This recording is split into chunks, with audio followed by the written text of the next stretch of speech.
అందరికీ నమస్కారం. Welcome to మనం టీవీ. నేను మీ పవన్ బేస్వాడ. మనతో పాటు స్టూడియో అందుబాటులో ఉన్నారు ప్రముఖ సామాజిక రాజకీయ విశ్లేషకులు అప్సాన్ రాయేష్ గారు. సార్ నమస్కారం. నమస్కారం. మానవతమే నా మతం అంటూ మాజీ ముఖ్యమంత్రి జగన్ అయితే చెప్పడం మనం చూసాం. అయితే వైసీపీ నాయకులు ఈ రోజున మా సీఎం జగన్మోహన్ రెడ్డి గారు హిందుత్వ దార్శనికుడు అంటూ ప్రచారం పెద్ద ఎత్తున చేసుకుంటున్నారు. దీనికి కారణాలు ఏంటి? ఆయన నిజంగానే టీటీడీ కోసం టీటీడీ తరపున కొన్ని ఆలయాలను విదేశాల్లో నిర్మించారా? తెలుగు రాష్ట్రాల్లో హిందూ దేవాలయాలకి కొత్త శంకుస్థాపనలు చేశారా? నిజంగానే హిందూ ధర్మం కోసం ఆయన పాటుపడ్డారా? దీనిపైన మీ విశ్లేషణ ఏంటి? జగన్మోహన్ రెడ్డి గారి పాలనా హయాంలో హిందుత్వం అద్భుతంగా పరిడవెళ్ళింది, హిందుత్వ పరిరక్షకుడు జగన్మోహన్ రెడ్డి అని చెప్పని ఇప్పుడు వాళ్ళ శ్రేణులు ప్రచారం చేసుకుంటా ఉన్నాయి.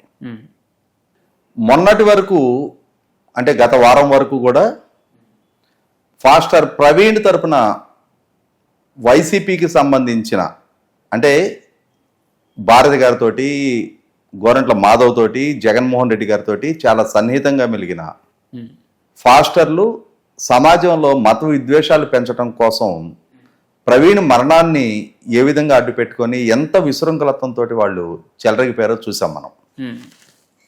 సాక్షాత్తు వైసీపీ నాయకులే వాళ్ళ వెనకున్నారు, ప్రవీణ్ మరణాన్ని అడ్డుపెట్టుకొని సమాజంలో అస్థిరతకి ప్రయత్నం చేస్తూ ఉన్నారు అనేది చాలా స్పష్టంగా ప్రజలకు అర్థమైపోయింది.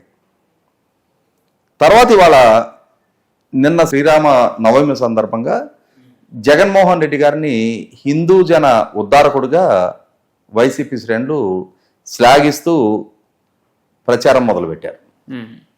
నిజమేనా జగన్మోహన్ రెడ్డి గారే హిందూ మతాన్ని పరిరక్షిస్తూ వస్తున్నాడా, లేదు ఆయన పాలనా హయాంలో హిందూ మతం కొంత సంక్షోభ పరిస్థితిని ఎదుర్కొందా అని చెప్పని డెఫినెట్గా చెప్పుకొని తీరాలి. ఇక్కడ జగన్మోహన్ రెడ్డి గారికి ఆంతరంగికుడు అనాలా, సలహాదారుడు అనాలా, ఆయన యోగక్షేమాలు కాంక్షించే స్వామి అనాలా, శారదాపీఠం స్వరూపానందని మనం అంటే ఆయన వ్యవహార శైలి గత 5 సంవత్సరాలు మనం నిశ్చితంగా పరిశీలించున్నాం.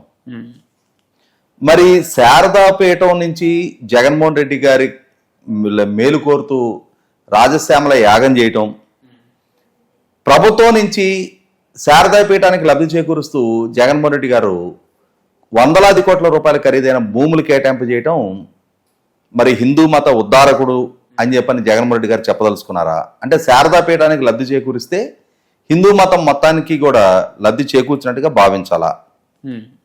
ఇక్కడ ఒక అంశం వైసీపీ పార్టీ ఆనాటి నుంచి ఈనాటికి వివరణ ఇచ్చి తీరాల్సిన అవసరం ఉంటుంది. చంద్రబాబు నాయుడు గారి ద్వారా తిరుమల తిరుపతి శ్రీవారి సన్నిధిలో వారికి కైంకర్యం చేసే, వారికి నివేదించే లడ్డూ ప్రసాదం తయారీలో వినియోగించే నెయ్యి కల్తీకి గురైంది, కంటామినేటెడ్ నెయ్యి వాడారు అని చెప్పని నేషనల్ డైరీ డెవలప్మెంట్ బోర్డు వారి ల్యాబ్ ద్వారా నిర్ధారణ జరిగింది అని చెప్పని చేసిన ప్రకటన నేపథ్యంలో తిరుమల పవిత్రతకి భంగం కలిగిస్తా ఉన్నారు, తిరుమల బ్రాండింగ్ని చంద్రబాబు నాయుడు గారు దెబ్బతీస్తున్నారు అని చెప్పని వైసీపీ నాయకుడిగా జగన్మోహన్ రెడ్డి గారు ఆక్షేపించారు. వైసీపీ ప్రభుత్వ హయాంలో టీటీడీ బోర్డు చైర్మన్గా పనిచేసిన వైవి సుబ్బారెడ్డి గారు సుప్రీంకోర్టుని అప్రోచ్ అయ్యారు.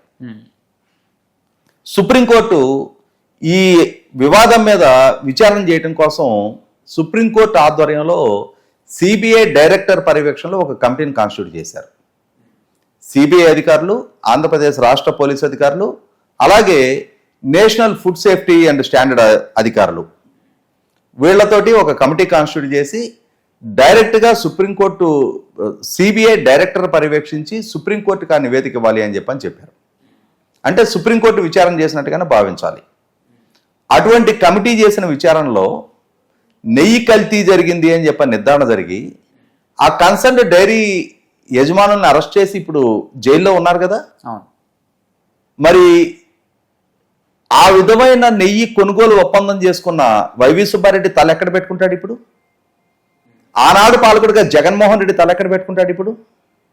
కోట్లాది మంది భక్తుల విశ్వాసాలకి భంగం కలిగే విధంగా తిరుమల శ్రీవారి ప్రసాదానికి వినియోగించే నెయ్యిని నాణ్యత ప్రాతిపదికగా కొనుగోలు చేయాలి తప్ప ధర ప్రాతిపదికగా కాదు అనే కనీసపు జ్ఞానం లేకుండా నందిని డైరీ ద్వారా కర్ణాటక రైతు ఫెడరేషన్ సహకార రంగంలో ఉన్న నందిని నెయ్యిని వినియోగిస్తుంటే అది రేట్ ఎక్కువ అని చెప్పని దాన్ని రద్దు చేసి లోయెస్ట్ బిడ్డర్ అనే కారణంతో వాళ్ళకి అంతటి నెయ్యి సరఫరా చేయగలిగే డైరీ ఉందా లేదా, అంతటి నెయ్యి ఉత్పత్తి చేయగలిగే అంతటి అన్ని లక్షల లీటర్ల మిల్క్ వాళ్ళు ప్రొక్యూర్ చేస్తున్నారా లేదా, వేటిని పరిగణలోకి తీసుకోకుండా కాంట్రాక్టులు ఖరారు చేసి ఆ ఖరారు చేయటం కోసం టెండర్ నిబంధనల్ని సడలించి ఆ టెండర్ కట్టబెట్టి ఆ విధమైన నెయ్యి కొనుగోలు చేసి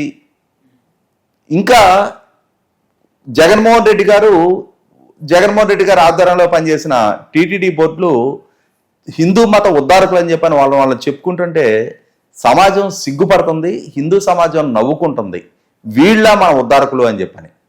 జగన్మోహన్ రెడ్డి గారు 2019 ఎన్నికలకి ముందు కూడా ఆ రోజుల్లో కూడా చంద్రబాబు నాయుడు గారిని హిందూ వ్యతిరేకంగా చిత్రీకరిస్తూ ఆనాడు తిరుమల తిరుపతి దేవస్థాన ప్రధానార్చకుడు రమణ దీక్షితుల్ని ప్రలోభపరుచుకొని ఆయనకి పదవులు ఎరేసి ఆయన చేత తిరుమల శ్రీవారికి సంబంధించిన పింక్ డైమండ్ మాయమైంది అని చెప్పని తిరుమల శ్రీవారి భక్తుల్లో ఎమోషన్స్ ఫ్లేరప్ చేసి సాక్షాత్తు ఆనాటి వైసీపీ ప్రధాన కార్యదర్శి వాళ్ళ పార్లమెంటరీ పార్టీ నాయకుడు విజయసాయిరెడ్డి చంద్రబాబు నాయుడు గారి ఇంట్లో శ్రీకృష్ణదేవరాయల కాలం నాటి శ్రీవారికి సమర్పించిన నగలు దాచబడి ఉన్నాయి, ఆయన ఇంటి భూగృహంలో వాటిని దాచారు అంటే తిరుమల శ్రీవారి నగలని చంద్రబాబు నాయుడు గారు దొంగిలించి తన ఇంట్లో దాచుకున్నారు అని చెప్పని ఆరోపణలు చేసి ఎన్నికల్లో లబ్ధి పొందారు.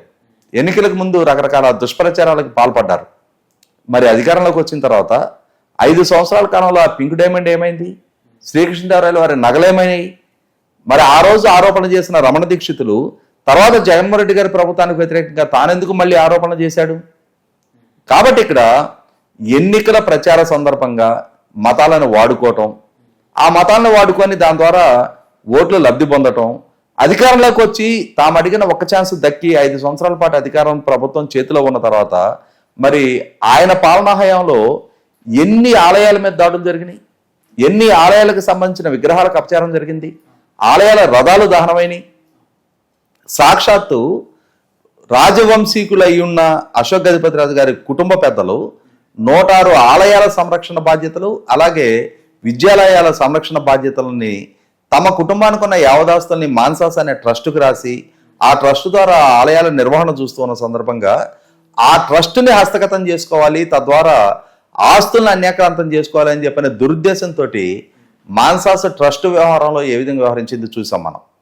అలాగే నాటి దేవాదాయ శాఖ మంత్రిగా పనిచేసిన వెల్లంపల్లి శ్రీనివాసు ఆలయాల మీద జరుగుతున్న దాడుల పట్ల స్పందించిన తీరు చూసాం, ఆలయాలకు జరుగుతున్న అపచారాల పట్ల స్పందించిన తీరు చూసాం. నాడు జగన్మోహన్ రెడ్డి గారి ప్రభుత్వంలో మంత్రిగా పనిచేసిన కొడాల నాని ఆలయాల మీద జరుగుతున్న దాడుల పట్ల, జరుగుతున్న దొంగతనాల పట్ల, జరుగుతున్న అపచారాల పట్ల ఎంత దురహంకారపూరితంగా స్పందించింది చూసాం మనం. అలాగే సాక్షాత్తు క్రిస్టియన్ అయిన జగన్మోహన్ రెడ్డి గారు తిరుమల ఆలయ సందర్శనకు వచ్చిన సందర్భంగా తన వైపు నుంచి శ్రీవారి పట్ల నమ్మకం ఉంది అని చెప్పని అఫిడవిట్ ఇవ్వాల్సిన అంశంలో కూడా ధిక్కార ధోరణి ప్రదర్శించి ఏ విధంగా వ్యవహరించింది చూసాం మనం. అంటే దేవుడి పట్ల అయితే భక్తి అయినా ఉండాలి, లేదు అని అంటే ఆ దేవుడికి అపచారం కలిగిస్తే ఏదైనా ప్రమాదం రావడానికి ఆస్కారం ఉందనే భయమైనా ఉండాలి. కానీ అటు భక్తి కానీ ఇటు భయం కానీ లేని ఒక బరితెగింపు ధోరణితో జగన్మోహన్ రెడ్డి గారి ప్రభుత్వం హిందూ ఆలయాల పట్ల, హిందూ భక్తుల పట్ల ఏ విధంగా వ్యవహరించిందనేది చూసాం మనం. తనకి రాజకీయంగా ప్రచారం కోసం ఉపయోగపడ్డారనే ఏకైక కారణంతో శారదాపీఠానికి లబ్ధి చేకూర్చి ఆ చేకూర్చిన లబ్ధినే మొత్తం రాష్ట్రంలో ఉన్న హిందూ సమాజానికి మొత్తానికి కూడా గౌరవం ఇనుమడింపజేయడానికి వాళ్ళకి లబ్ధి చేకూర్చినట్టుగా జగన్మోహన్ రెడ్డి గారు ఒకవేళ భావిస్తే అది ఆయన అమాయకత్వం తప్ప హిందూ సమాజమే కాదు, రాష్ట్రంలో ఉన్న ఏ సమాజం కూడా జగన్మోహన్ రెడ్డి గారి పట్ల సంతృప్తికరంగా లేరు, ఆయన పాలన పట్ల సంతృప్తికరంగా లేరు. కాబట్టి శ్రీకాకుళం జిల్లా నుంచి అనంతపూర్ జిల్లా దాకా కులాలకు అతీతంగా, ప్రాంతాలకు అతీతంగా, మతాలకు అతీతంగా జగన్మోహన్ రెడ్డి గారిని ఈ ఎన్నికలలో అధికారాన్ని నుంచి దూరం చేసి తీరాలనే ఒక కృతనిశ్చయంతో ప్రజలందరూ కలిసికట్టుగా తీసుకున్న నిర్ణయమే జూన్ 4వ తారీఖు వెలువడిన తీర్పు. 151 స్థానాలతో అధికారం ఇచ్చిన ప్రజలే మళ్ళీ ఎన్నికల నాటికి ప్రధాన ప్రతిపక్ష హోదా కూడా దక్కని స్థితి కల్పించారు అని అంటే రాష్ట్రంలో ఏ వర్గానికైనా ఏ మతానికైనా జగన్మోహన్ రెడ్డి గారి పట్ల ఎంతటి విశ్వాసం ఉంది, ఆయన ఎంతటి విశ్వసనీయత పెంచుకోగలిగారు అనేది ఆ ఓటు రూపంలో ప్రజలే స్పష్టమైన తీర్పు ఇచ్చిన తర్వాత ఇంకా ఇంకా ప్రజలను మభ్యపెట్టగలమని చెప్పిన వైసీపీ శ్రేణులు, వైసీపీ నాయకులు భావించిన వాళ్ళ చేతిలో సొంత మీడియా ఉంది కాబట్టి, వాళ్ళ చేతిలో ఒక సోషల్ మీడియా ఉంది కాబట్టి దాని ద్వారా తాత్కాలిక ఎలివేషన్లు ఇచ్చే ప్రయత్నం చేసినా విశ్వసించడానికి ప్రజలు సిద్ధంగా లేరనేది వాస్తవం. Right, thank you so much.